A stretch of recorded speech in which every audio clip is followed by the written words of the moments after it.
which means I can hit this button here with my countdown. And it does show that we're going live on Periscope and all the other platforms as well. So hopefully you've had a couple of notifications show up. It's our midweek show, which means if you are still only used to us broadcasting on a Sunday, tough. This is our midweek surprise for you.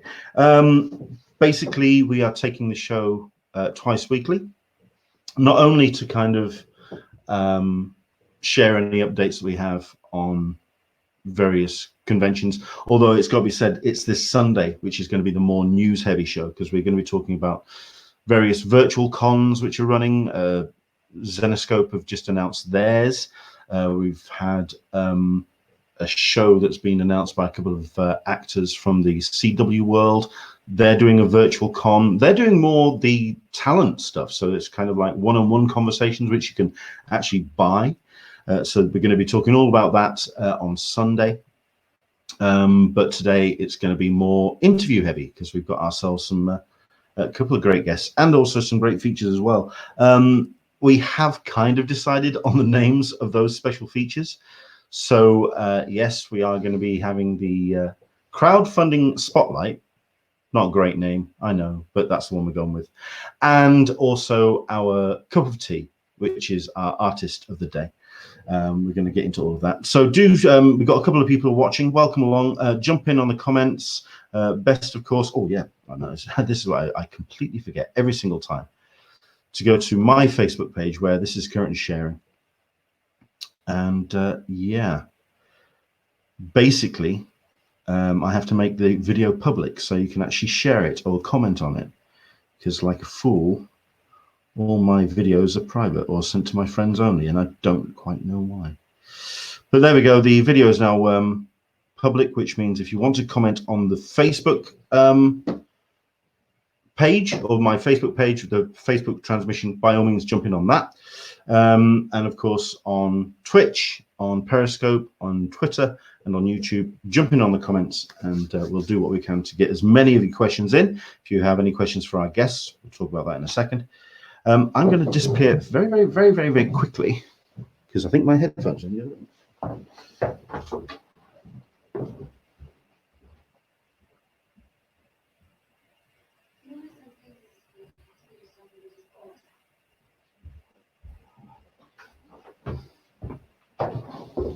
It's all incredibly professional and highly prepared.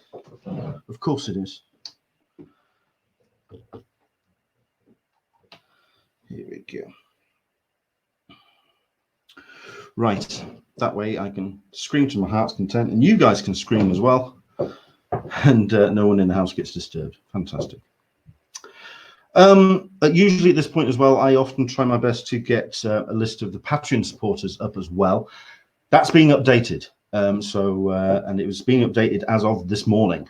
The reason being why we haven't got ourselves a Patreon thing up today is because I have just put up the live album of the Double Clicks show that I went to in August in 2019. That's going to be publicly live on the 13th, so on Monday. But for now, any Patreon supporters, as a thank you to you and for your support, you get early access to that as well. A couple of people, especially Double Clicks fans, have actually signed up for the Patreon. Just a couple of dollars, just thrown in, and they've kind of shown support for the podcast. So, and they've got to listen to the Double Clicks live, so all bonus for them. Fantastic. Welcome along to Talkin Con, a cup of tea with an Englishman in San Diego. This is my cup of tea, which is just so goddamn heavy. It's a big mug because we've got a big show.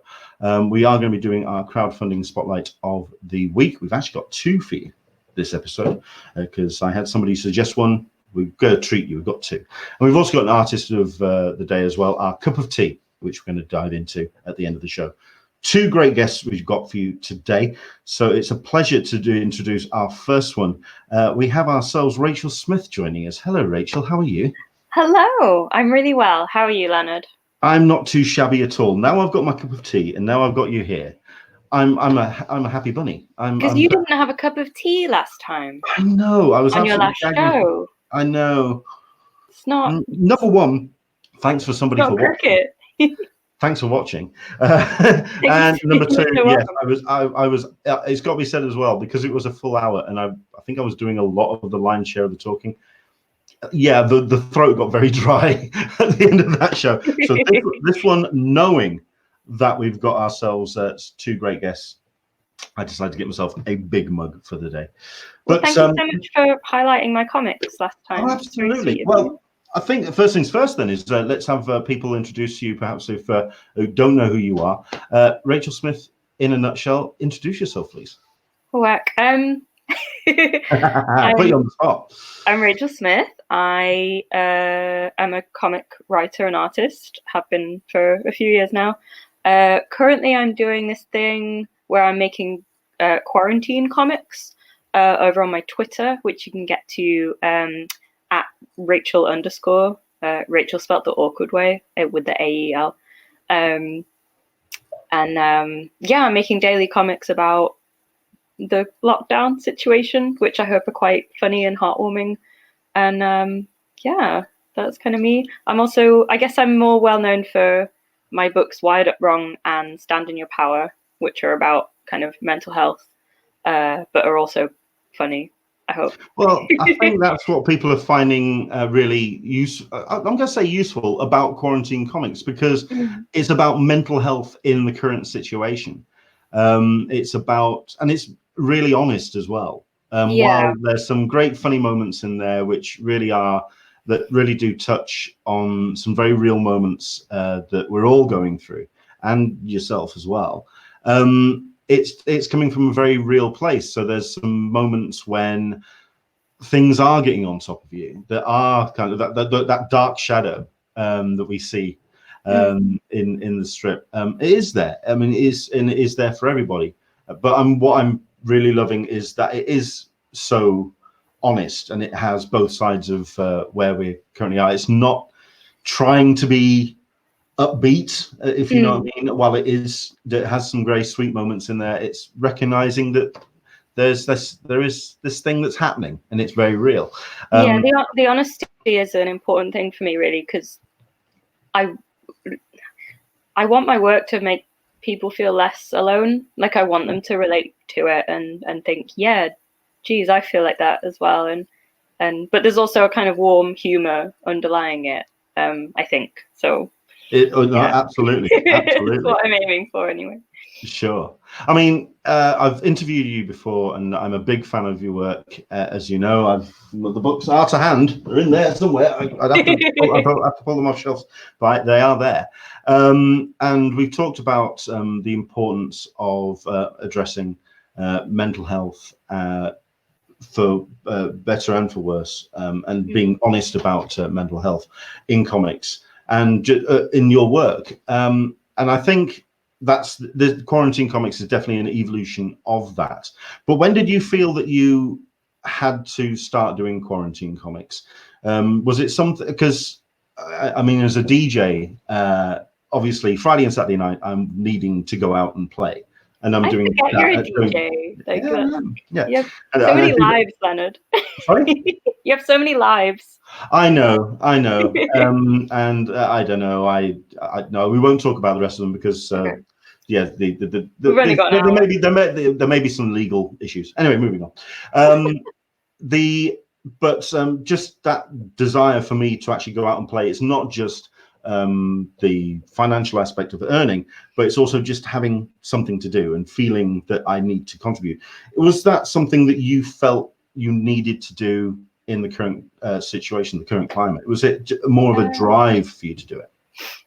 Yeah, well, I've been isolated from my partner, which I found really, really hard, because I miss him very much. And I kind of, when the lockdown got kind of, I've lost all my words, I'm sorry. When it got officially announced, I got really depressed. I was like, when am I going to see my boyfriend again? This is really hard. And my depression was flaring up, and everything was very sad. And I kind of just, had a bit of a meltdown. And my friend Heather came to see me, And she said, why don't you start doing comics about how you're feeling? Because if you're good at anything, it's making people feel less alone and less scared with your comics. And that kind of brought me out of myself and made me a bit excited about making work again. So you've got Heather to thank, really, for the quarantine comics. And yeah, it's making them every day has given me a reason to get out of bed, and yeah, so it's been good for me, and I hope good for other people as well. Absolutely. And of course there is that element as well that you're selling the pieces as well, so there's also there's a revenue stream there as well, so it serves a number of purposes in a period when it's difficult for indie comic creators to earn in this particular climate. So all the comics I do, I sell the originals for £10. I've never been fast nearly enough. all of my friends told me enough. that's too cheap. But I want them to be quite cheap because I want them to be accessible, and I want people maybe with not a lot of money to be able to own a piece of this project. But every 10th comic, I do like a full pager, like something really, really special that takes me pretty much all day to draw. And then I sell the originals of those for £50. And then I do limited edition prints of those as well. So I get a little bit more money from those. But yeah, it's kind of important to me to keep it kind of affordable, because I don't want. Yeah, I want people to be able to afford to have a piece of this, because yeah, we're all in it together. I have never been fast enough. This is the thing. Oh, I know. I'm so sorry. They go out there, and the second you go to the Etsy store, and it says sold out, and you just go. Well, that's kind of why I did the prints, and the prints are only 15, so you can get the prints are still available. So yeah, sure. Hopefully people will stop getting annoyed with me. But yeah, you can own a piece of this. Don't worry. Don't worry about it.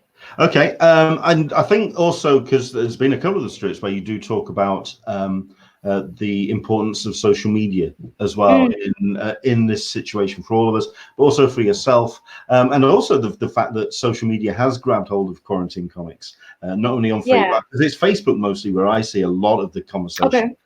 Talking about the strips and the pieces you do, and as well as on Twitter. Have you found that there's been a new audience coming into your work off the back of these strips? I've certainly got a lot more Twitter followers recently, maybe a couple of hundred more, in the last few weeks. So yeah, people are finding me through them, through people retweeting them and stuff, which is really nice. And yeah, so yeah, definitely. Excellent. Speaking of the conversation online, we have got a couple of comments and questions coming in on the Q&A. By all means, guys, on Facebook, if you want to comment on the video, if you are on YouTube, you can, of course, jump in and make a comment on there. It shows up in the feed. We've got a couple already. If you are watching on Twitch, you can donate. And if you're watching on Periscope, you can buy those super hearts and you can donate that way.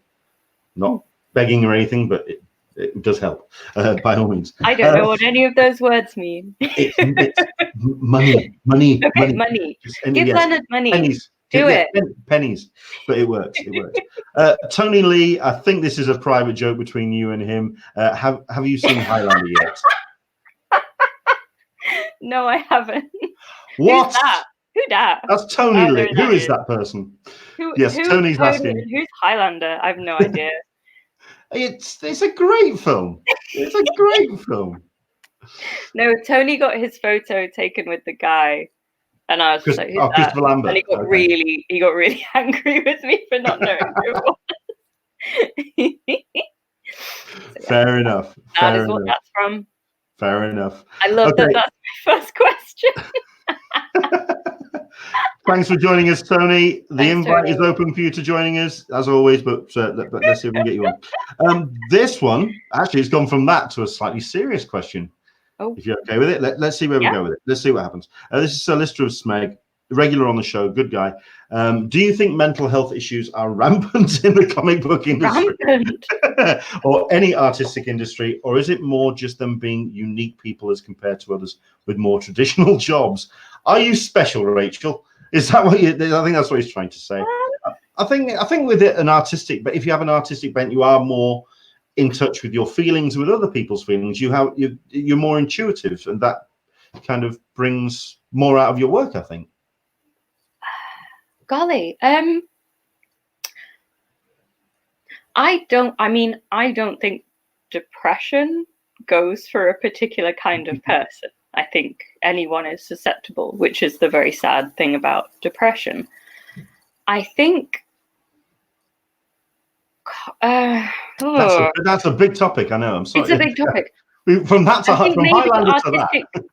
I think maybe artistic people are maybe better at voicing it. Maybe if you. Oh, it's hard. Also, comics are a really good way to talk about it because comics are really accessible, and you know, I sort of grew up on hyperbole and a half, and you know, that's where I kind of realized. I was like, oh, crikey, that's me. I share a lot of this stuff. So yeah, that's a big old question. Especially after the Highlander one. Yeah, sorry about that. Yeah, this took a left turn real quick. Sorry about that. But yeah, I don't think it's more rampant in the comic industry. I think it's rampant in everyone. I just think maybe comic people are better at going, "Hi, here's how I'm feeling." Like, I don't know. I think also with comics, because it is a very personal art form.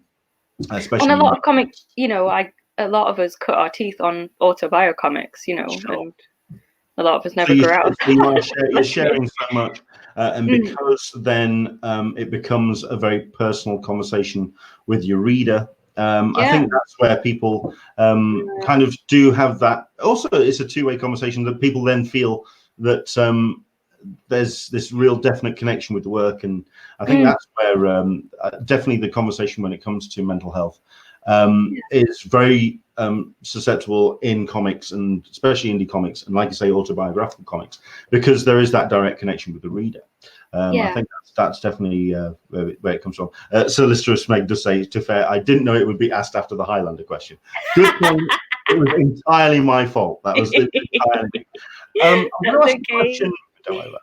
I'm going to ask you a question that I've asked you on a panel before, which I think is a really interesting question. I'd like you to touch on it and talk about it again, which is about, again, the sharing of very personal feelings and very personal topics in your books, but you're obviously pouring it into the page to kind of to get it out and get it out into the world. But then that does go out into the world, and in the case of yourself, you have got yourself a very large audience, lots of fans, people who are really appreciating the work coming to you. How does that fold back into the work, as it were? Because I can imagine when you start a project, when you're working that connection to the page, it's very much you and the page. But then you have all these comments and questions and voices coming at you off the back of what you've done. How does that fold back into the work? Do you mean like with the quarantine comics in particular? Quarantine, and also your self-published books as well. Because it's kind of different. So the quarantine comics, for example, I put those on and I immediately get lots of comments, and that's lovely. And obviously that makes me want to make more, because it's great for people to tell me that it's helping them and stuff. With like self-published stuff, obviously that takes a lot longer, and I'll be working on the pages, and it'll be, at least a few months before people actually see them.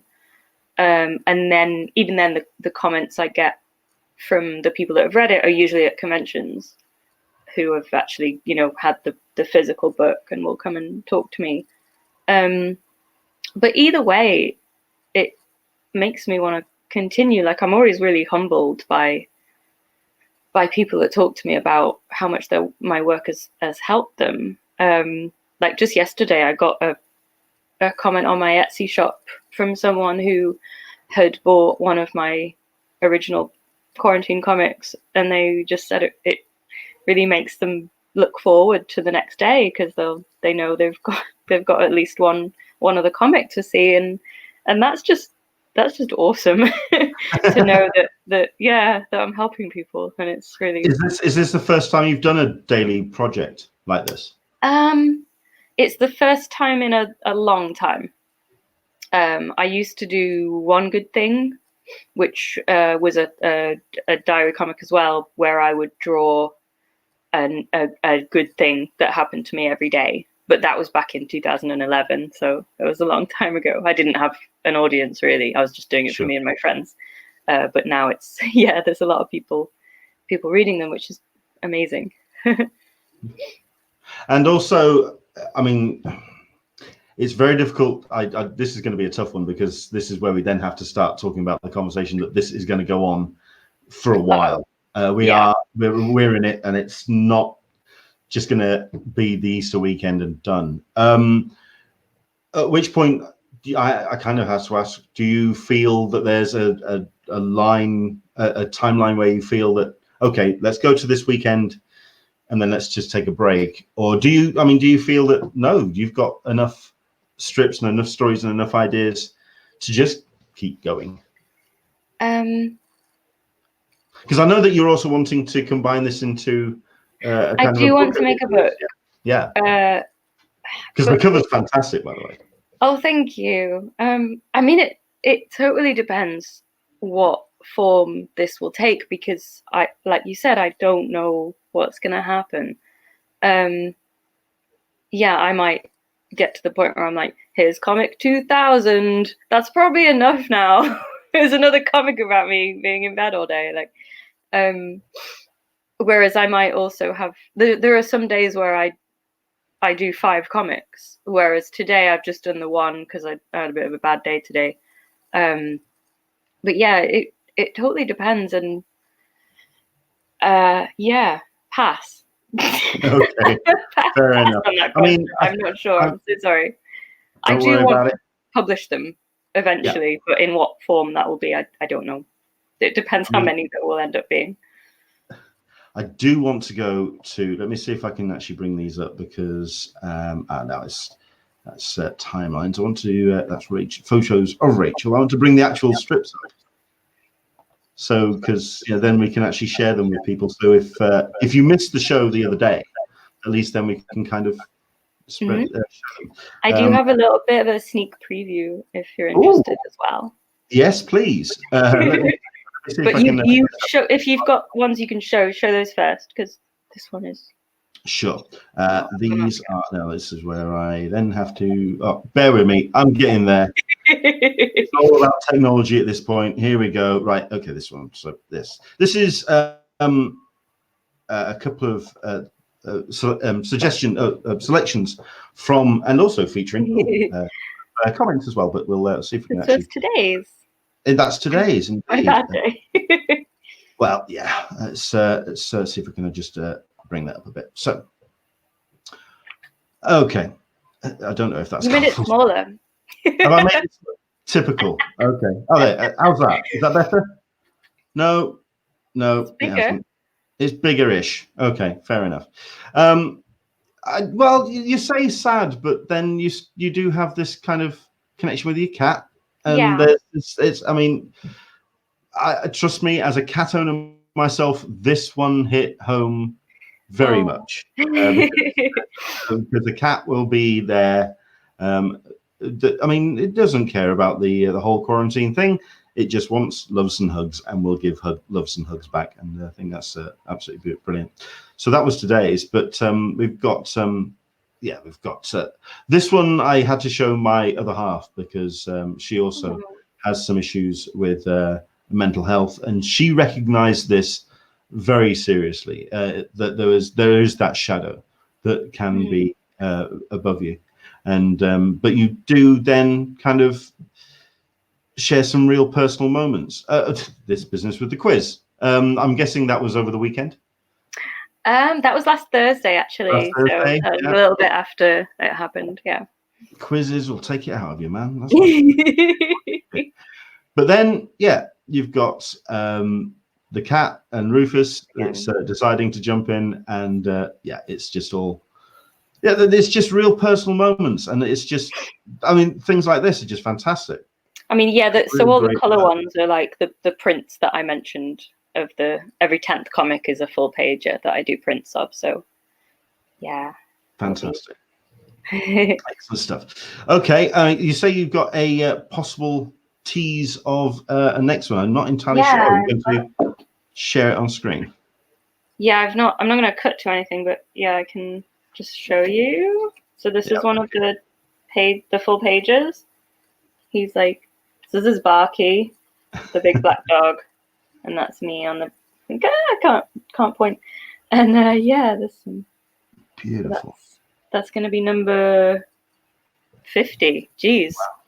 Wow. Yeah, there you go. I'm incredibly tempted, and I'll put this to you as a suggestion. If I put, I don't know, if I put some in, is there any chance we could do one as a competition prize in a couple of weeks or something? Yeah. Because I don't want to kind of interrupt the revenue stream, as it were, but certainly I wouldn't mind if there's any chance we can kind of give one away to totally. Yeah, we can do that. Or a print or something. We'll yeah. It's just come off the top of my head, so I haven't thought anything through. So okay. Yeah, we can absolutely sort something out. Excellent stuff.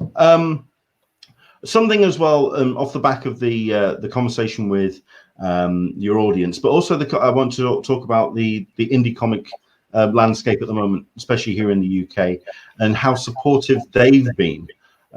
What's the kind of support system that you guys have at the moment? Is it Facebook groups? Is it just kind of WhatsApp chats just amongst a number of you? What's the kind of relationship that you're having with other creators at the moment? So without social media, I'd be really lost. And yeah, I rang a couple of my fellow creators yesterday and just had a little bit of a chat, and that was really nice. So my friendship network with other comicers is really important right now. Yeah, just because it's such a unique place to be in, being a freelance comic artist. I mean, some of us are really struggling, and some of us already have a lot of work on, and they're both really odd places to be in. Like, I'm very lucky in that I've got a few projects to work on right now. But yeah, if I didn't, like, I'm also very lucky in that I have an agent who's looking after me very much. But if I didn't have my agent, I'd be living in a barrel. Like, I wouldn't be able to do anything. So I am in a very privileged place, and I do have really, really great friends, both in and out of the comics community. But yeah, social media is making it a lot easier to stay in touch with those guys. So yeah. I mean, Solicitor Smeg has brought up a point which I often wondered about this. I mean, I'm a big fan of a number of comic creators that do have podcasts and put things out, and certainly creating live streams. Solicitor Smeg is saying, I find it weird that most comic creators don't have podcasts themselves. You seem very comfortable letting people see all sides of you. Have you ever thought about doing a podcast or a live stream for your fans? Or is that something that would be... Because I can imagine for yourself, it's a case of the relationship with your fans is through the artwork. Yeah, I would prefer to use my time to make artwork rather than to use it to make a podcast. I don't know what I'd even talk about on a podcast. I mean, I love being guests on things like this. I love that, but to curate my own, I wouldn't know the first thing. I don't know. I'm a fan of podcasts. I listen to podcasts, but yeah, I'd like to keep it at that, I think. Fair enough. The world knows enough about me without me also talking about it. Fair enough. And also the kind of like talking about that infrastructure within the comics community. Comicers, by the way, is the word I'm going to be using from here on in. I love comicers. Yeah. Obviously, at this point, we'd be well and truly into the convention season. You'd be seeing people on a regular basis and kind of catching up with everyone. I'm wondering what's that feeling like at the moment, and also what your conventions are looking like further on down the year. I mean, are you thinking you are going to Thought Bubble, aren't you? Yes. Or we're planning to go to Thought Bubble. Yeah. I'll be really, really sad if Thought Bubble doesn't happen. It's my favorite one. But yeah, it's really hard to not have the conventions, because that's how I meet my fans. That's how I get feedback, and and I love, because it can be a bit of a bubble making work by yourself in your own house, and that interaction with real people is really valuable for everyone. And yeah, I'm feeling it. I'm feeling the absence of that a lot, which is why it's really important to me to get people talking to me through these quarantine comics. Like, I'm really enjoying that. It's not the same, but it's really nice to reach out to people like that. But yeah, I am missing conventions a lot. Yeah. Okay. I don't want to finish on a downer here. Okay. I do want to keep it relatively light and upbeat in the circumstances, and I appreciate it. It's very tough, a tough time at the moment, but it's great to see the positive reaction that the quarantine comics are having, and it's been a joy to share them and see people's reaction. I mean, we've got here Aaron Neighbours. Love her work, followed her, and we'll start sharing her art. James Fletcher's saying hi, by the way. Hi, both. And yes, Tony Lee and Rach Into the Blue Mister are just talking about Highlander. This is getting silly now. Tell Rachel to avoid Highlander 2, 3, 4, 5, 6, and 7. Wait, what? They made 7? Yes. Done. Already done. There is only one Highlander film. The rest of them are all figments of everyone's imaginations. Don't go there. But go and see Highlander. Watch it. It's fantastic. And also, Solicitor Meg, this you can definitely avoid. Can you put Leonard in a future comic? No. We'll leave that alone. We'll leave that. No one needs to see this flat cat. But there we go. And James Fletcher, the Daily Quarantine Comics is something to look forward to. It really is. I'm going to continue supporting, sharing, and following, and it really is Thank you. something I'm going to go forward. I think we're just going to have the one last question, which has come through, and it is from a good friend from the pair of us, which is Simon Myers. Rach, as a fellow sufferer of depression, how do you continue to draw daily? Good question. When I'm low, drawing is the last thing I want to do. I love to know how you motivate yourself when I'm down, so I can employ the same techniques. Finishing on a big question. Sorry about that, but yeah, it's an important one.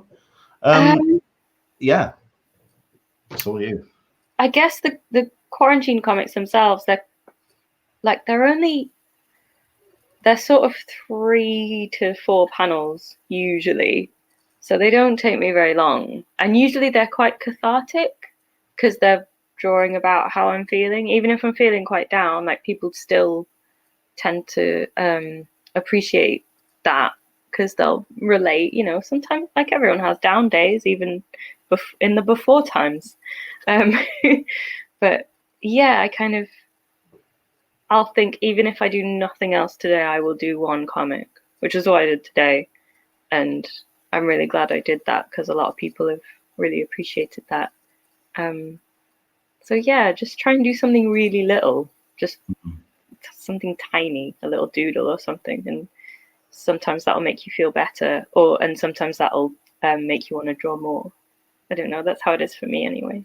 I mean, I'm always inspired when you do 2 or 3 of them a day, and you can just feel that there's the creative juices are just coming out, and it's just seeing these You, I have things to say. tiny presence showing up on my timeline, and it really is a joy to see them. Oh, thank you. Rachel, it's been a pleasure talking to you. Thank you so much. You too. Thank you so much.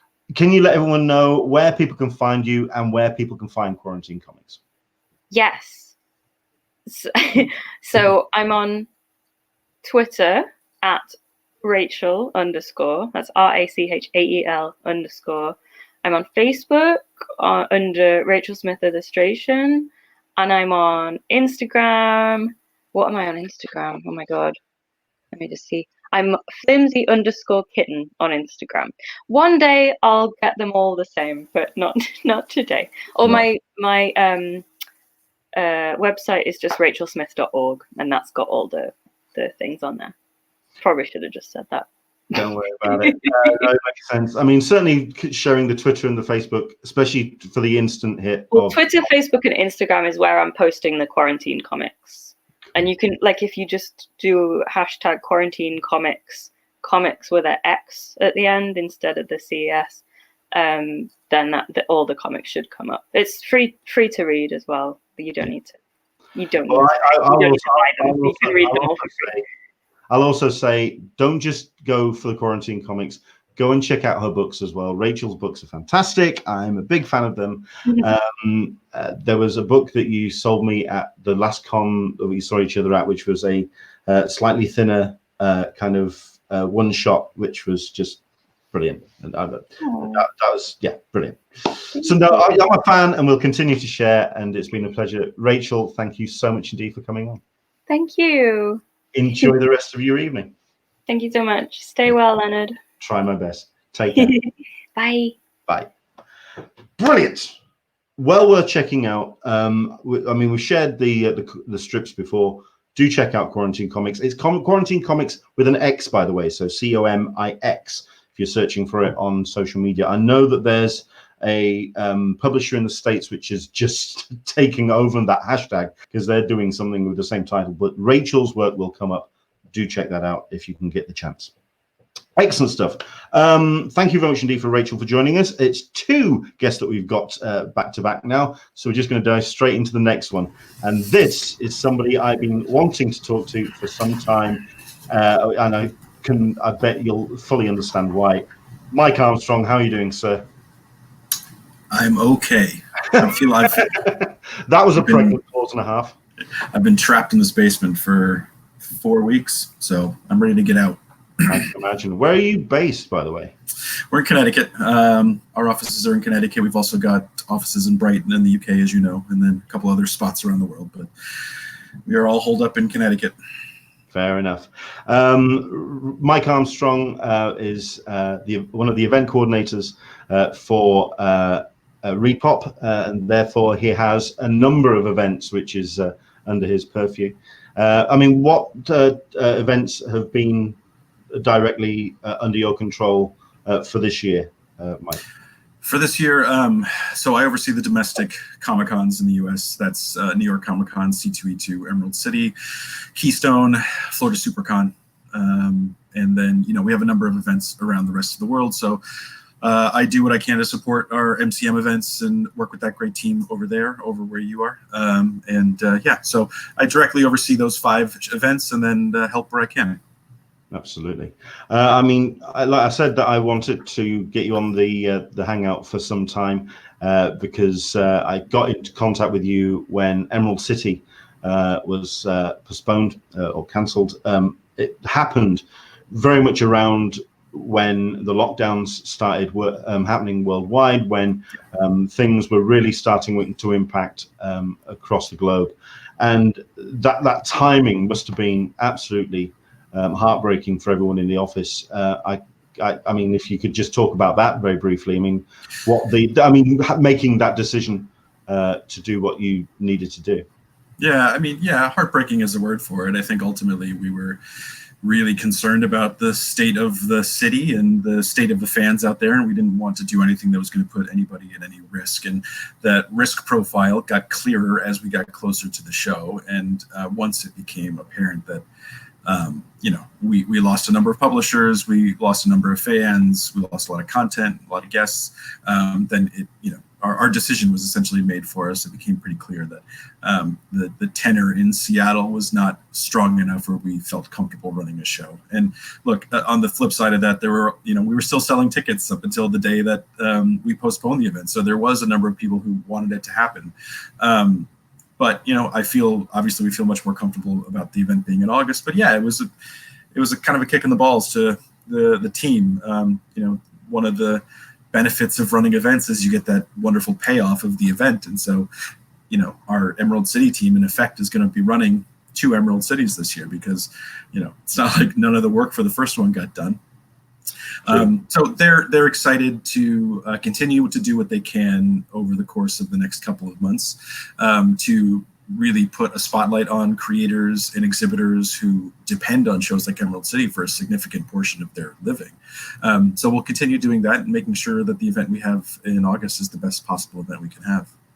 I mean, the timing was very much to the wire. Very much as well over here in the UK, because we had the MCM Birmingham show that was cancelled, and it was literally on that period when it was just so difficult to kind of put it all together in our own heads, what was going on. Sorry, let me just sort this out. Bear with me a second, just bleeping in the background, do apologize. So that timing was obviously very, very difficult to handle, I can imagine, with Repop. But also, I can imagine then it was a case of how you plan to move these events further on down the year. What has been those are the 2 shows which I know a lot of people have talked about. What across the Repop platform has been affected by the current lockdown and the current situation? Well, the events that have been postponed so far were Emerald City Comic Con was the first domino to fall, I think, across the industry. And then Florida SuperCon got postponed from Mother's Day weekend here in the U.S. to the 4th of July, which were the original dates last year. So that we are planning to run July 4th weekend this year. The shows in the UK, it was MCM Birmingham, it was EGX Resd, are the 4 Comic Cons that have been affected. Book Con and Book Expo were moved as well, which fall under our purview. But yeah, it's been a lot of change, and when it becomes apparent that you're unable to run a show, you then start to scramble and talk to the venue and try to figure out what other dates they have available. But everybody's doing that. So, any show, Comic-Con or not, pharmaceutical manufacturing show, they're talking to their venues, trying to find alternative dates. And, we've been asked by a couple of venues to see if we could move some of our shows to allow for other businesses to kind of come in that they have to displace as a result of turning the show or turning the convention center into a field hospital or trying to take care of some other important piece of business. So everybody's affected. We're just doing our best to make sure that we are communicating as much as we can with our fans and our exhibitors and doing what we think is best and what we think is going to keep everybody safe. And then ultimately, there is going to be a need and a want for fans to get together.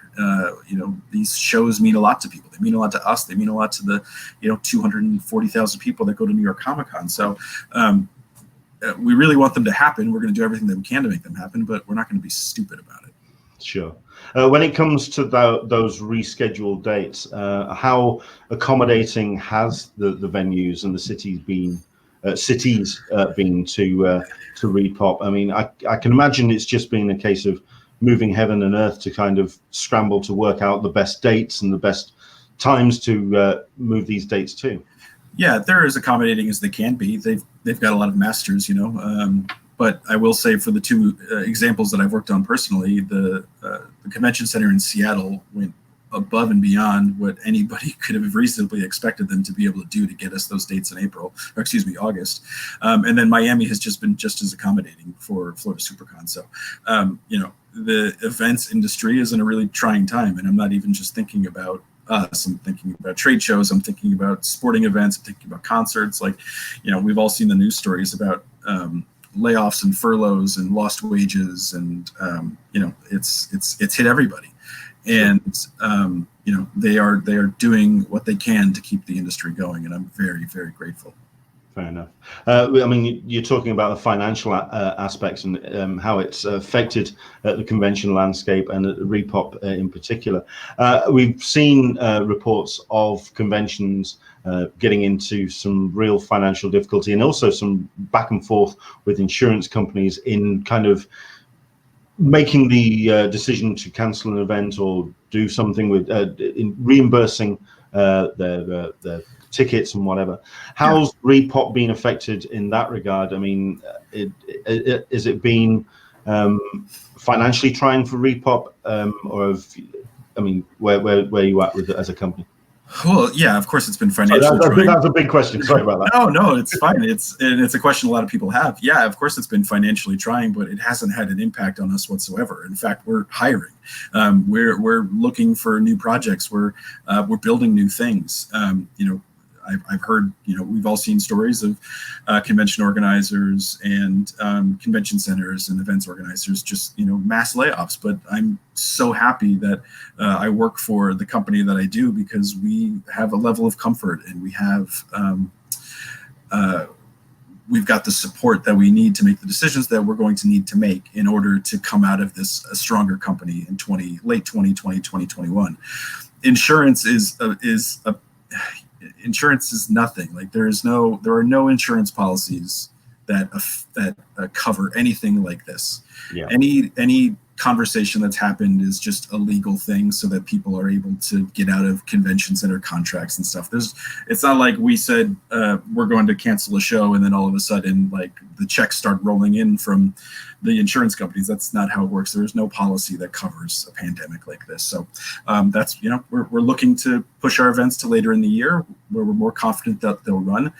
But ultimately, it's not about us. It's about giving the fans the outlet they need, and it's giving the dealers and the artists who do our shows the opportunity to condense a year's worth of revenue from shows into the 4 to 6 months that we'll be able to run shows this year. So we're doing everything we can, and that was the most heartbreaking thing about Emerald City. Don't even think about the staff and how down we were because we couldn't run it, but we know how much of an impact these shows have on people and their careers and their paychecks. That was the thing that was the hardest for us, because we knew that once we fell, that 3 to 4 months of shows were going to fall right behind us, and that's been tough. I can also imagine that there's also that sense of responsibility as well, because, like you say, it is a Comic-Con event, and it is something that has a real positive effect on people's attitudes, and so like just that communal aspect of it. But at the end of the day, you're wanting to keep people safe, so that's where the responsibility of postponing those events, which kind of then leads on to where we end up being at the back end of the year, when people still are very concerned about social distancing, coming together as a mass group. How has the conversations been at Repop about those shows post July, August, back end of the year, when people still may feel a little concerned about coming together as a group? Yeah, and it's something we're trying to figure out ourselves right now. We don't really have a solid answer, because nothing is running right now. I would imagine there's, when we started launching the Cosplay is Not Consent thing several years ago, that was a big marketing initiative for us, just to take care of an issue that was pervasive in the event space. So I would imagine there's going to be some sort of marketing campaign designed around how to take care of yourself at shows and what's appropriate and what's not. That stuff is all still in the works. The landscape of autographing and photo ops is probably going to change. How many people are going to want to, have their arm put around them for a photo op anymore? And, we're talking to fans, we're talking to talent, we're talking to agents, we're talking to lawyers about what's appropriate, and, what about the dynamic of shows that we've enjoyed for so long is going to have to change. We don't know the answers yet, but I'm sure it'll become apparent once shows start running again, and once we start to hear from talent and agents what they're comfortable with. I would imagine the comfort level is out the window now. Sure. The reason why I sniggered a little bit there is because I was having this conversation with Caroline earlier on today, in that we don't know. People were talking about, Caroline was saying that people are going to be a little bit more agoraphobic after the course of this. And I'm going, well, maybe there'll be a snapback in the opposite direction, that people are going to want to come together after the lockdowns and the kind of the social distancing has vanished. We don't know. that's, I think, where we are right now. Everything's just kind of so far up in the air, and I think that's the reason why the conversations like this is so important, where we can talk out what we could see at the back end of the year. In terms of content, and I do want to get into a couple of the questions that have come in on the Q&A. By all means, jump in with those, because we'd love to get as many questions answered.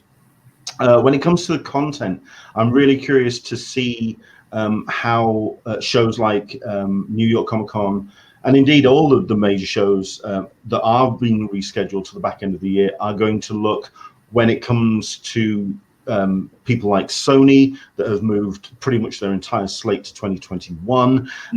When you are seeing Marvel really doing a dramatic shift to their release schedule. How closely are you? Well, I can imagine you are keeping a very close eye on those headlines and what you can bring to shows when the shows come back. Yeah, I mean, obviously, we're in close contact with all of our content partners to get a sense from them where their heads are at right now. Is marketing spend being pulled back? Are you focused on 2021? Is the age of the big, big release date in theaters even going to be a thing anymore? So we are having those conversations. There doesn't seem to be one opinion that is standing above the rest. Everyone's a little bit different right now. Everyone's got a different perspective. So we're going to do what we can for each individual customer, and then we're going to do what we can for each individual fan. Like, we know how important that level of content is for the success of our shows and for the happiness of our fans. So whatever it takes, we're going to do what we can do to get that content. And if it's not in a physical capacity because it can't be or it doesn't make sense, then we're working very hard on figuring out what the next level of virtual events is. And is that something that we can be a part of? I think of virtual events as a supplement to physical events, and that's how I'll continue to think about it. But it's something that people are asking for, and people want that one-on-one interaction, even if it's over a phone or over a FaceTime type thing. So, yeah, our minds are open, and we're constantly listening, and we're trying to figure out what this all looks like, just like everybody else. Sure. That was going to be my next question, because we are talking sometime between now and when we can see restrictions being lifted, when we can see cities being reopened, venues being open to conventions again. It's sometime. We've got several months, possibly several months to go between now and then. Are you keeping an eye on that virtual space and how people are doing virtual cons to see how Repop can do something in that regard? Because so far, certainly with, say, for example, with MCM Birmingham, there was certainly some bits and pieces, some interviews that were being put up online. There were some virtual panels. Thank you very much indeed. I did my best. But is that something? Are you looking at the various methods that people are implementing right now, and then moving forward possibly with your own solution? Yeah, right now the theory around the office is there's no idea that's too small. So our team, like, as soon as Emerald City was postponed, the Emerald City team put together a pretty robust 3 days of online content for Emerald City, where they did everything from playing a live D&D game to talking to creators to doing merchandise sales. Like, it was really great. And that was pulled off in 3 days. And with a little bit more time, EGX, our video game brand in the UK, was able to put together a digital event for their Rezzed event, which was postponed, which was far more robust and well structured, and like still the next step along the way. And we're watching what everyone's doing in virtual events, and we're having our own conversations, and we're developing our own things. So yeah, I would assume that in the course of the next 3 months, you'll see something from us that is going to be better than what we've already done, and hopefully will be better than what anybody else has been doing, because like I said, we're hiring. We have a full digital team in the UK full of journalists and full of tech people who are creating these things, and I'm really grateful that they're there, and we're doing what we can to keep the industry going and to keep money being given to artists and dealers, and keeping fans engaged, because speaking personally, like, this is a really lonely time. We're all isolated. None of us are in the office together. It'd be nice to run something and feel a sense of accomplishment instead of putting out, just doing work and theoretical type things. I'm really excited to be able to put something into the market. How often are the conversations within team members at the moment? Is it on a daily basis, or is things kind of slowed down a little bit? Nothing slowed down. The work is different. Work is different. Yeah. Yeah, we're probably working harder than we ever have, and we're probably oddly more connected and communicating better than we ever have with us even not being in the office together. And it's encouraging to see people who will email me on the side who have an idea, and the response is like, "All right, go do it. Go see where it takes us." So there's this is a frustrating time for a lot of us, but it's also a time where a lot of innovation is going to come from. Fair enough. We do have a couple of comments that have come in on the chat, so let's go through a couple of those. Certainly from this one is more of a comment than anything. Karma Savage, it was going to be my first Emerald City Comic Con. Sad face. Glad I still flew to Seattle for the first time, though. Washington is a beautiful state, so Karma got something out of it. So excellent stuff indeed. Solicitor Smeg has been getting some very serious questions in, as you've probably heard there with Rachel in the first half. But let's see what comes up with a couple of questions here.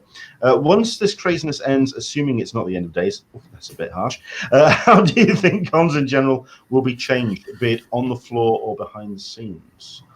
Well, we kind of covered that, but yeah, I mean, I think we can certainly talk about on the floor. I mean, do you see that era of the big exhibition floor convention disappearing or changing? No, I'm not. I don't think we're in a position or we're saying goodbye to that. I think that people will certainly be more mindful of things, and if it's more mask wearing, if it's just a heightened awareness of how your actions are going to impact the people around you, then that's probably a good thing. I don't think we're getting away from the big show and the big show floor. I think there's still that, there's still that energy in the room. There's still that desire and that demand for tickets. So I don't think that goes away, but I think people are going to be a lot more mindful of what's going on. Sure. And I think we also covered this next comment as well. Since a lot of shows are being pushed back, could their backlog of content still translate to having a lot more content than normal at the next cons that actually happen? I'm going to kind of come off that and go a different way, because we're talking about a lot of shows being pushed back. I'm curious about the content that will be available having to divvy up amongst the shows as everything gets a little bit more condensed, as all shows almost start tripping up over each other at the back end of the year. What's the conversation been with Repop in that regard, in terms of how you're going to be able to battle in the marketplace for these shows that have all kind of moved to the back quarter of the year? Yeah, we have a stretch in August where we have 5 shows in 3 weeks. So, we're part of the problem or the opportunity. Ultimately it comes down to us having the proper relationships with our content producers. And if we're able to provide a better experience, a bigger audience, online, offline opportunities, then I think that, the cream in this situation is going to rise to the top. So I'm hoping that the bigger shows and that our shows, Emerald City, New York Comic Con, Keystone Comic Con, benefit from a lot of that content being around there. And I think it's also helpful as well that you've got such a strong brand with those shows as well. You've got so much great brand loyalty. Yeah, I'd like to think so. Even for some of the smaller shows, Keystone coming into its 3rd year, we were feeling really good about Keystone coming into this year, and still do, but the situation is certainly different. I think the relationships that we have and the demand that we can show our partners that our fans have for their properties is gonna help us in the end. Fair enough. Also, just to talk about the big shows, just to kind of finish on that topic, Star Wars Celebration. People are very curious to see whether that show will be affected. What's been the conversations regarding Star Wars Celebration in the office? Still on track. That's one of the 5 shows in 3 weeks. We have goes Emerald City, then it's Keystone and Star Wars the same weekend, and then PAX and Crunchyroll are the same weekend. So 5 shows in 3 weeks will be. If I feel like I'm missing shows now, ask me at the end of that 3-week period. I can imagine that at this point, where, like you say, you're feeling very much isolated. Then you're going to hit those 3 weeks, and it's going to be so I don't envy you. I really don't. But I can imagine the adrenaline of that rush is going to be that period is going to be something else. I'm excited. I'm going to ask the question because it isn't related to Repop, but it is related to the convention landscape, and it's also about responsibility when it comes to the big shows. It is a big question regarding San Diego Comic-Con. And this is Into the Blue Mister asking what your opinion of San Diego not having cancelled or postponed yet, because while we've been talking about Repop at that beginning of this whole situation, making that decision just as the lockdowns were being put in place, we're into that San Diego are now having to reach that point where the timing of them making that decision is going to reach the timing of almost the peak of this thing. Right. What do you feel about, what's your thoughts on the responsibility of CCI having to make that decision? Well, I think, obviously I'm not going to speak for them, but I'm sure they're keenly aware of the responsibility that they have. And I won't give an opinion on them doing something or not doing something, but I sympathize. I mean, I can only imagine a show of that scale with the building obligations, the hotel obligations. I can only imagine what they're going through. I'm sympathetic. So whatever decision they make will be that decision. And I hope that, I'm very much of the opinion, and I think I've said this on your show before, that a rising tide lifts all ships.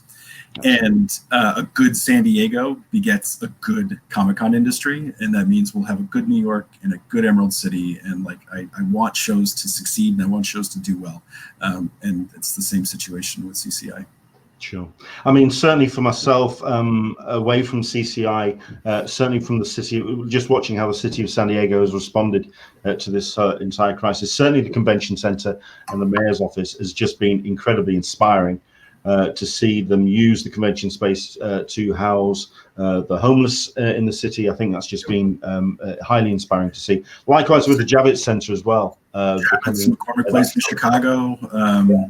We just got word yesterday that Miami Beach is being converted into a field hospital. So the work that the contractors and Teamsters and convention center personnel are doing is truly remarkable.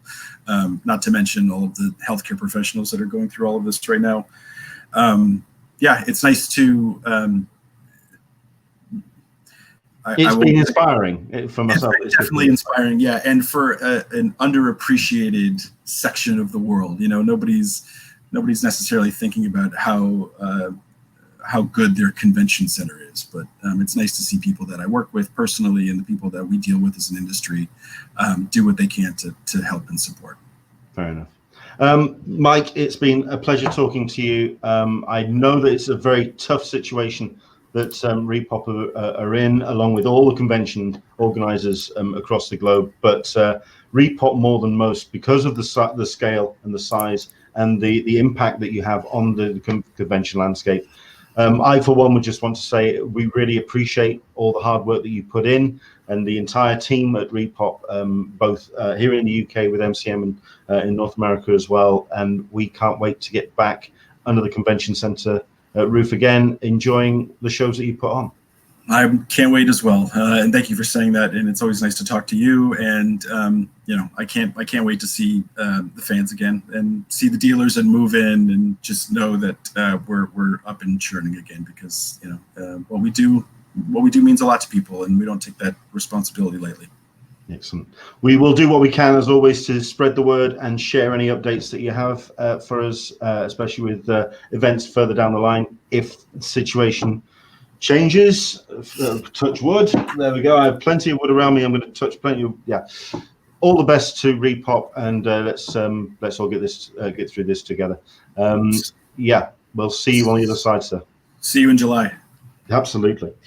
Mike, take care. So there you go. It's a difficult situation for any organizer, big or small, to find themselves in. But Mike and his team, I'm certainly going to come through a lot stronger. So looking forward to seeing what they come up with down the line.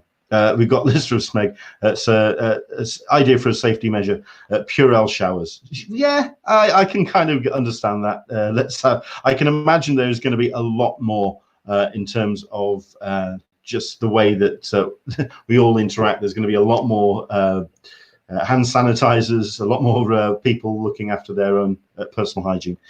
I hope you enjoyed that. If we do have any more questions for Mike, do drop them on my social media. I'll send them on to him, and we'll try and do a follow-up. Any other questions that you want to put to him, please do send us through those. Right, a couple of features that we're putting in the new broadcasts, both Wednesday and Sunday, is our crowdfund showcase, and also our cup of tea, which is our artist of the day. And as it happens, I've got myself two, which I'm going to show today when it comes to our showcase. Oh, hang on a second. You can disappear for a second. That's just teasing you for something that's coming up. But let's go to a couple of really great showcases when it comes to crowdfunding. First and foremost, this has been sent to me by a viewer, and I really like the look of this. This is A Taste of Home, a cooking anthology. This is something which is only, I think it's only got a couple of days left to go. Oh no, it's about 20 days to go on this particular crowdfund. It's currently being run on Kickstarter. Both of these are on Kickstarter, as it happens. This is being run by Level Ground Comics. They've run a number of projects when it comes to bringing together up-and-coming artists, all based around the theme of A Taste of Home. It is something, like I say, that has got 20 days to go, but it has already got 600 and or just over $6,000 against its target of around 4,000. With yeah, it's just a really strong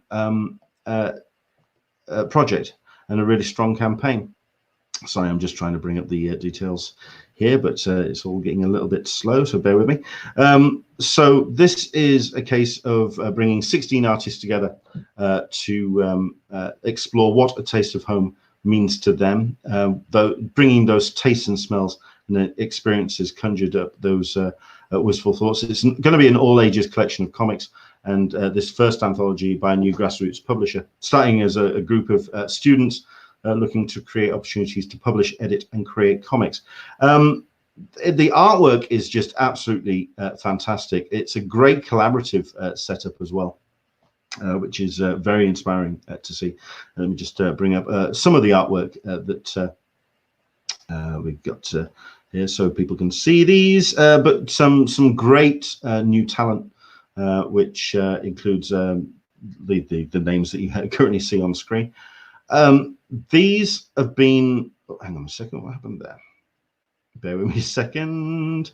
Sorry about that.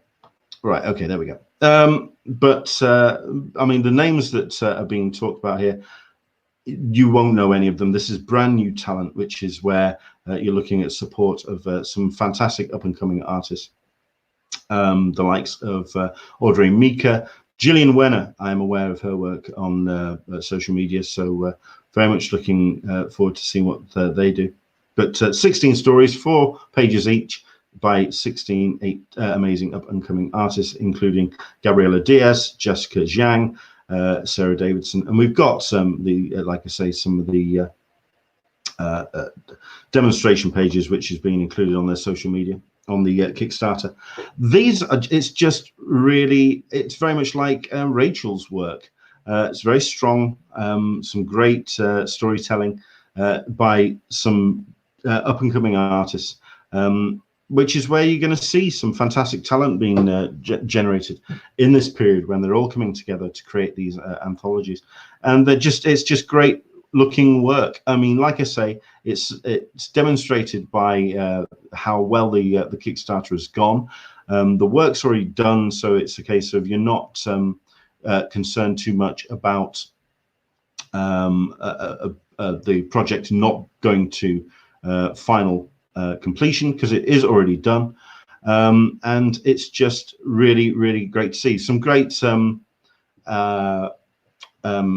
rewards as well. I mean, it looks fantastic as a final project, as you can see on screen at the moment. Very much looking forward to seeing this as a final project, and like I say, some great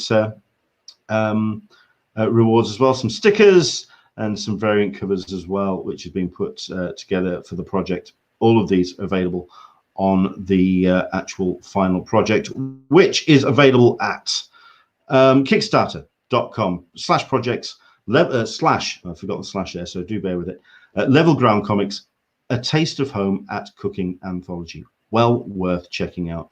Like I say, at the moment, you've got yourself a number of tiers, including starting at $3 just for a donation tier, but moving through to $5 for a PDF, $10 for the book, $15 for the stickers, $25 for the postcard pack, $30 for the cookbook, 30 or more for the retailer tier. So you've got a number of copies which you can put into stores. And you've got, for $50, an apron with a logo and name and a special mention in the book. Really is a great campaign. Thank you very much indeed to, I think it was Dan that shared it with me. A Taste of Home, a cooking anthology. Well worth checking out if you get the chance to do so. I said I was going to do 2, and that's exactly what we're going to do with the suggestion. This is actually coming from the creator of this particular crowdfunding effort.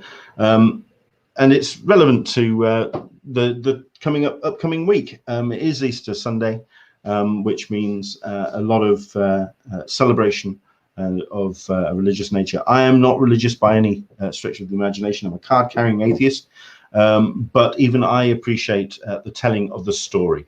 And that's how I do approach the Bible. Don't condemn me for that. It is a case of how a story comes together and how it is told. And that's where we see this, which is the word-for-word Bible comics.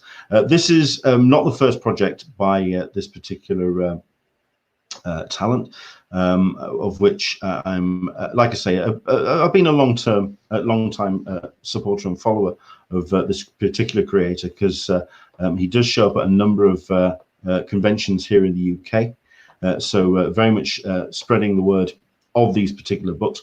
But this is the latest project, which is the Gospel of Matthew, which is going to be a word-for-word book, as put together by, let me just bring everything down. Sorry, I'm just getting a track on how much has been raised so far, because this has got 4 days to go on it, on this particular project. So we're very much a case of it's in its final stretch. But as it happens, it has also beaten its goal, which was £10,000 to put together, to get the project put together, which is a hard-hitting, historically accurate, unabridged and untamed graphic novel of the Gospel of Matthew for the ages of 12 and upwards.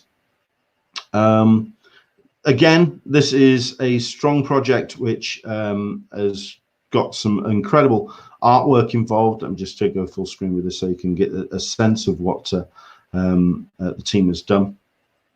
It really is a very strong project by Simon Pilarero. He's run 4 very successful Kickstarters in the past, which was all based around the first 5 books. So this is someone who knows how to deliver a project, has already got the artwork pretty much in place, and everything is all ready to go. So it is more a case of how to get this out to followers in terms of a hardback and a good quality book. He's putting a laminated gloss on a number of the titles. And indeed, the stretch at the moment for 12,000 was going to be that UV treatment to the Kickstarter editions of this Matthew's Gospel. We're up to £13,500, so that's going to happen. I believe the next stretch goal, which is it may be possible within let's see, getting £1,500 in the case of 4 days. It's possible. You're looking at a holographic effect to the cover lamination. We'll see what happens. Only going to be for the Kickstarter editions. So if you are wanting that, you are going to have to be a supporter. Like I say, some great artwork involved as well. And it really does get into the story. You should call this portion of the show Kicksharer. You know what? That's a good name. I like that. I have no problem with that name. Yeah, Kicksharer. Fair enough. But Simon has just put these incredible pages together, and it just reading what I've seen of the free PDF, which is available on the on the Kickstarter. You can check out the first chapters of the work that he's done, and it just looks absolutely incredible. He's also got some great endorsements as well from the likes of here John Wagner. Very interesting, as clear and readable a rendition of the Bible as I've seen, makes biblical teaching much more accessible to young and old alike. And you've got Mike S. Miller there. A Word for Word Bible as a series of graphic novels is a dream project I wanted to do for a long time. I'm glad Simon is doing it right. And then you've got influential Christians and history experts all weighing in and sharing the good word on this particular book. Well worth checking out. Even if you're not necessarily a religious person, just as the artwork and just for the support of it, and just someone who is coming at this project very strong, well worth checking out. That is kickstarter.com/projects/word for word Bible comic, the Gospel of Matthew word for word Bible comic NIV, which is something that they're going to be including as part of that, starting with tiers from £12 or more with a digital copy, and then moving through tiers 20, 25, 30, 35, 40, all the way through to getting all 6 books for £65. £215 for an original A3 artwork page. You've got yourself a whole bunch of tiers which are worth checking out. Do have a go looking at Kickstarters which are currently running, because this is where I feel the new landscape of comics, especially for those of a strong personal nature, well worth checking out. So there you go. That's me, Kick Sharer of the Day. Thank you very much indeed for Solicitor Smeg. I think I'm going to have to nick that. That's going to be the new title for this segment. Excellent stuff indeed. Right, what I have got, which is more of a personal thing for myself, is something that I've seen online, and I'm going to be doing this for both the Wednesday and the Sunday show, which is Our Cup of Tea. I have my cup of tea here, or my mug of tea here. I'm going to take a big slurp, because this is where I say cheers, and I say huzzah to a fantastic artist and creator online. Our cup of tea, our artist of the day, is this particular creator. I kind of teased it when I moved the graphic over, but yeah, this is somebody who I heartily recommend you following. This is Mirka Andolfo. Now, I am going to admit I'm not entirely sure if Mirka is male or female, or what gender Mirka is. I haven't asked, but we do follow each other on Twitter. I really should ask at some point, but to be fair, I don't think that necessarily matters, just shy of showing some amazing artwork. Mirka has a real sense of power and dynamism in terms of what they're doing with the pen, with shape and form. It's just absolutely gorgeous to see. As you see here with this piece, which we're just putting on screen, and this is an original character from a book which they've created themselves, which is Mercy. I believe the second volume is imminent. They're going to release in 2020. But again, showing that strong sense of form, using some real negative space, a real strong connection with the face and the eyes. Yeah, it's absolutely she's a lady. Say it like David Williams. I don't know how that is. I couldn't tell you, because I'm not necessarily a massive David Williams fan, so I couldn't tell you. She's a lady. Maybe. But there we go. I mean, look at this. This is a beautiful red Sonia piece, which has been done. I'm going to share you a piece of video in a second, which is just amazing, which you can find on the Twitter feed. And this, which was shared a couple of days ago as part of a quick sketch. Is it her comic? So let's just make saying it's a her, Mirka. There you go. That's the gender we'll go with. Yeah, look, it just looks amazing, but that's an incredible death there from the Sandman universe. But this was the piece of video that I wanted to share. See if I can just bring this up, because this just absolutely blew me away. This is on the Twitter feed, which I would highly recommend checking out. Like I say, it is available. But this, if you can just bring, if I can just bring this into full screen. Oh, it's onto full screen. This is a rogue that Mirka has done.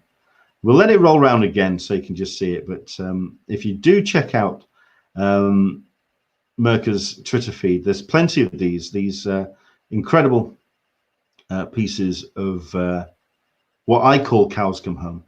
You may have seen me sharing a hashtag cows come home. The reason why I call it that is that I can watch work in progress animations and videos like this until the cows come home. I can just watch artists creating like this all day. And it's a beautiful rogue. Let me see if I can just, can I stop this in time? I don't know if I can. 27, 28, 29. Nope, didn't get it. Let me just see if I can forward it on and just see if I can get this. Stop. Ah, no, I'm going to struggle completely here, aren't I? Let me try one last time. One last time. Just see if I can grab hold of it. Just about. There you go. I mean, it's absolutely gorgeous. Well, great piece of lines, really strong facial features. Just absolutely amazing. Just absolutely amazing. Solicitor Smeg, I believe she was doing Unnatural as well, which is a really good comic. I am going to have to check this out. But I've just been more following the social media, and therefore I would heartily recommend checking out Twitter, which is Mirka Andolfo at twitter.com/Merkand. I think that's well worth checking out. And that is my cup of tea for today. My chosen artist. Hope you enjoy that little bit of a showcase. So there you go. 2 great interviews, 2 great Kickstarters, and a fantastic artist to finish on. I think that has been a very packed show, and I hope you've enjoyed it. That was fun. That hour and a bit flew. So hopefully it did for you as well. If you have enjoyed the show, and if you have enjoyed what we do here on An Englishman in San Diego and on our social media, please do support us the best you can. You can donate to our Patreon at patreon.com/EnglishmanSDCC. And you can also donate as well on Twitch if you are watching on that platform, or if you're watching on Periscope as well. If you buy some of the super hearts, if you then just sort of like donate and use the super hearts, a donation will come in on a more immediate fashion that way. That would also help, say, for example, if you enjoy selections like this, if you think that I'm doing right, if you think that this person is worth sharing, then maybe I've earned a couple of pennies from you. I don't know. Please do donate, and because at the end of the day, I'm not earning anything at this point. As a DJ, I can't go out and earn. So really, my income stream has vanished completely. So please, any donations that you can give, I really do appreciate very much. The Patreon, if you are a Patreon supporter, don't forget, if you go through the posts and find the album for the Double Clicks Live in Leeds 2208-19, you get the exclusive listen to that as a Patreon supporter. The Double Clicks have been very generous in letting me release that as a Patreon only release, but we are going to be making that as a free release as of Monday. It's going to be going live on at 12 o'clock midday here in the UK, so you can wake up and listen to the live concert recorded at the Geek Retreat in Leeds. That's the Double Click Live in Leeds. Well worth checking out. Karma Savage, thank you very much indeed for the kind words. Love these sessions. Aaron Neighbours, thanks, Leonard. I appreciate the kind words. I really do. And Into the Blue Mister. That's where I know her from. There you go. You've joining the dots when it comes to Mirka's work. So there we go.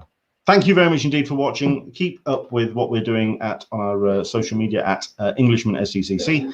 Of course, all of the platforms that you're watching on, do like and subscribe, do share, do spread the word.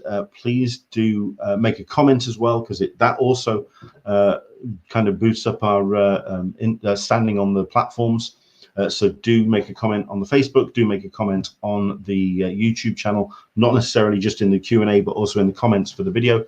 like and subscribe and hit the notification bell down there, because of course when we go live you'll get the notification and you'll find out when we're going to do our next show, which will be on Sunday. Now, very quickly before I do disappear, I do want to talk about what we've got in terms of guests coming up, because I've been slightly blown away at how well we've been able to put some guests together. So we have ourselves to be confirmed this Sunday. So we're going to do our best to get ourselves a really great guest for this week. But on next Wednesday's show on the 15th, we have J.H. Williams III. It's just going to be about J.H. It's going to be a full hour session, a full proper interview with J.H. Looking forward to that. On the 19th of the 4th, on the Sunday, we are going to be speaking to Gil Cabrera. He is the former chairman of the San Diego Convention Center.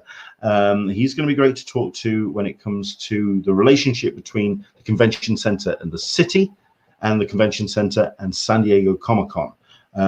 He will also give us a little bit of an insight about what is currently going on, the conversation that's going to happen right now. The timing is perfect. The 19th of the 4th, it'll be a great chance to get a sense of where San Diego Comic-Con is and that relationship that they have with the convention center. If there's anybody who's going to have an insight into that, it is Gil Cabrera, and that is on the 19th. And then on the Wednesday, on the 22nd, we're talking to master artist Paul Jenkins. I am looking forward to that conversation very much, because he was supposed to be on my British Invasion panel, which I did at San Diego Comic-Con. It was him and Dave Gibbons who was supposed to Skype in, at which point the internet failed on me literally as I was starting the panel. So safe to say, we're very frustrated, really wanted to talk to Paul. Thankfully, he's not held it against me, and he is joining us on the 22nd. So, to be confirmed this weekend, next Wednesday, J.H. Williams III. The Sunday on the 19th is going to be Gil Cabrera from the former of the Convention Center. And then on the 22nd, we have ourselves Paul Jenkins. Going to be a great run of special guests. Thank you very much indeed for joining us. Do take care. Enjoy the rest of your Wednesday evening. From myself to you, take care, stay safe, wash your hands, keep your distance, and let's get out this the other side, shall we? Take care, everybody. Bye-bye.